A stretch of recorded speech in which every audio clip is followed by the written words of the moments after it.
a faixa de Gaza, antes e depois da guerra.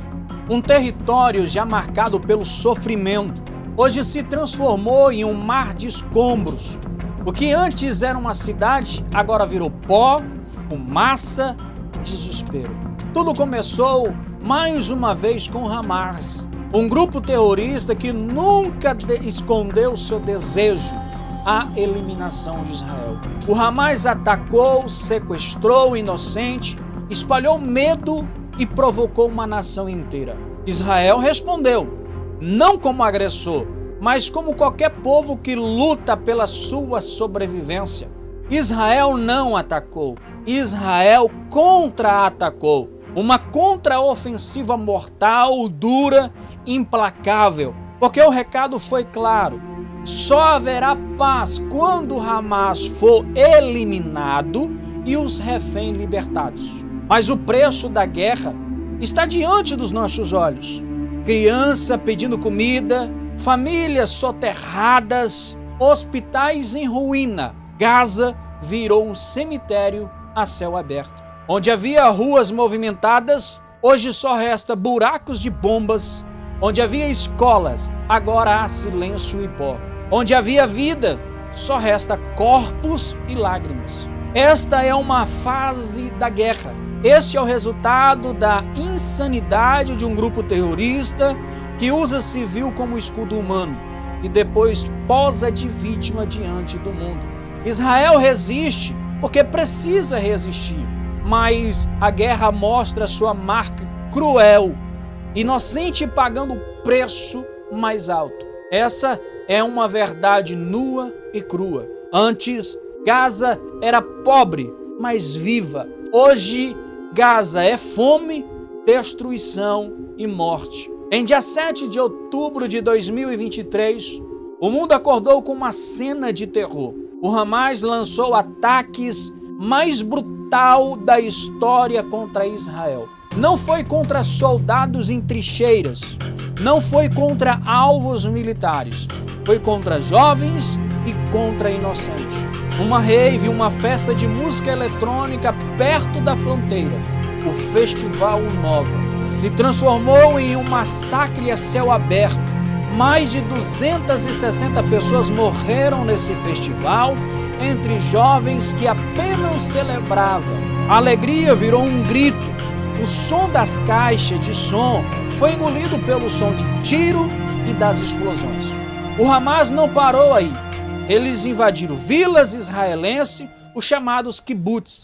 Ali, centenas de pessoas foram assassinadas em suas próprias casas.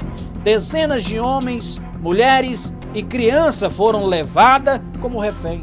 O mundo viu as imagens de mães desesperadas, crianças arrastadas pelos cabelos, homens humilhados diante das câmeras dos terroristas. Israel foi atingido no coração.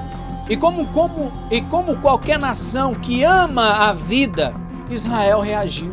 Não por ódio, mas por sobrevivência. O governo foi claro, não é apenas mais uma guerra. É uma guerra pela existência de Israel. É contra-ataque de um povo que, desde a sua fundação, luta todos os dias para não ser apagado do mapa. Mas o Hamas sabia o que estava fazendo. Eles sempre usaram a população civil de Gaza como escudo humano, enquanto os líderes do Hamas se escondem em túneis subterrâneos com luxo, cheio de comida, e quem paga o preço são os inocentes da Palestina, usado como moeda de propaganda para o mundo. Israel lançou sua contra-ofensiva, bombardeios cirúrgicos, sim, mas também implacável, porque a mensagem foi clara. Israel só vai parar quando o Hamas for eliminado e os reféns estiverem em suas casas. E nesse ponto em que a guerra se mostra a sua fase mais cruel, as imagens não mentem. Gaza, que já era um território pobre, apertado, virou um amontado de escombros. Criança pedindo comidas, famílias cavando com as mãos para encontrar sobreviventes. Hospitais lotados de feridos. O contraste é esmagador. Antes, vida precária, mas viva. Hoje, fome, destruição e morte. O mundo inteiro viu a alegria da festa transformando em luto. A cidade transformada em cinzas. Israel transformado em alvo. Gaza transformado em deserto de dor. É assim que a guerra deixa sua marca. Inocente pagando o preço do terror, enquanto líderes terroristas se esconde e posa de vítima. Você sabe o que mais me incomoda? É muita gente defender o Hamas dizendo: mas o Hamas é um partido político, foi eleito em Gaza, tem legitimidade. Partido político? Partido político que mata, partido político que sequestra, partido político que lança foguete todos os dias contra cidades cheias de civil.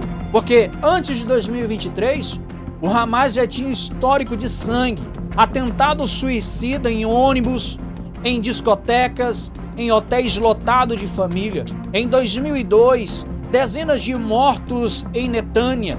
Em 2013, estudantes mortos dentro de um ônibus em Haifar. Em 2004, 2 ônibus explodidos em Betseba, com criança e entre os mortos. Em 2011, um míssil atingiu um ônibus escolar, matando criança. Isso não é política e nem partido, isso se chama terrorismo. É saber que o pior, durante anos, o Hamas lançava mísseis contra Israel todos os dias. Israel se defendia com um sistema chamado Domo de Ferro, que interceptava esses foguetes. Israel só se defendia, não contra-atacava.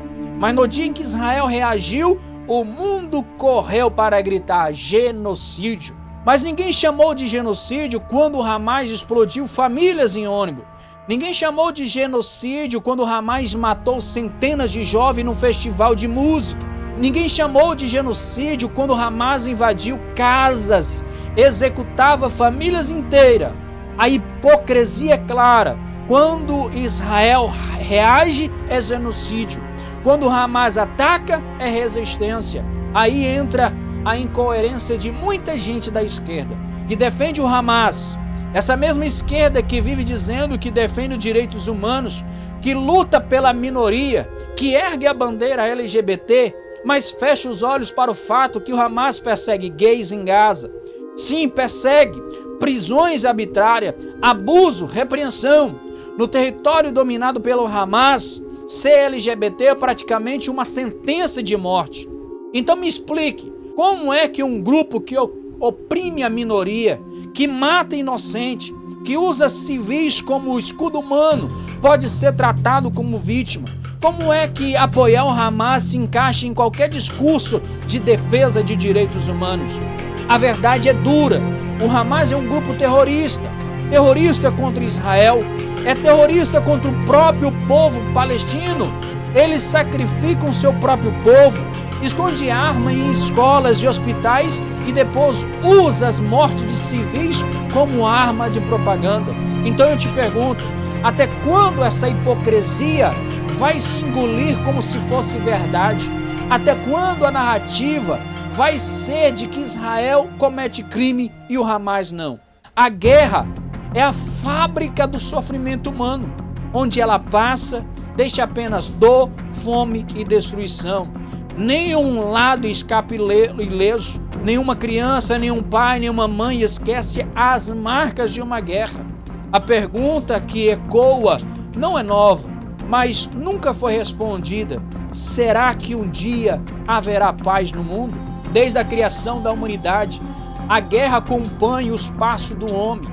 Egito, Roma, impérios, cruzadas, revoluções, o sangue sempre regou a terra. O tempo muda, os povos mudam, mas a guerra nunca passa. Hoje é a faixa de Gaza. Onde foram outros povos, outras nações, outras bandeiras, amanhã quem será? Será que um dia existirá um tempo em que a raça humana, independente da religião, da etnia, governo ou ideologia, conseguirá viver em paz? Um período em que o homem não levante a espada contra o próprio homem? Ou será que a guerra é a maldição eterna da humanidade? Um ciclo sem fim, onde cada geração, novos inocentes, são sacrificados no altar do ódio. Essa é a grande pergunta que fica no ar. Um dia haverá paz no mundo?